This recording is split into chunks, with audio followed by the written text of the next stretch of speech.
আন্ডা মতো গরিব যারা এরা কোরবানির ঈদের অপেক্ষা করে কোন টাইমে কোরবানির ঈদ আইব, কোন টাইমে মানুষের গোস্ত গুদুরা দিব, একটু হুজিরে লো খাইব। আর অবশ্য অনেক স্বপ্ন আছিল যে তোমরা বাদ যদি যাই তোমরা গোস্ত করে দিলে অন্তত পক্ষে অল্প হইলেও তো দিতা না। কাকার খেয়াল আসলো যে অন্তত পক্ষে হুজির করে লই এক বেলা হইলেও সুন্দর করে খাবো। এখন তুমি হয়তো বা কইবা কাকা আপনি কি কথাবার্তা কোন কি জানি, আশপাশের মানুষেরা কোরবান দিলে কি আমরা কি গরু গোস্ত দিত না, বাতিজা দিত না।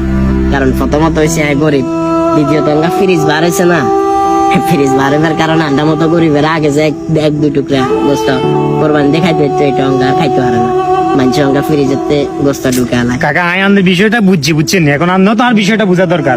আল্লাহ সমস্যা নাই বাতিজা, আই আল্লাহ অসুবিধা নাই, কিন্তু আই চিন্তা করি আর হুজি গুণের নাই ছোট ছোট দুয়া হুজি এই গুণের কাছে আই ছোট হয়ে থাকুন লাগবো। আর ঈদাইয়ের কত খুশি আব্বা, ঈদাইয়ের মানে কোরবান দিতে হারিয়েন না এটা।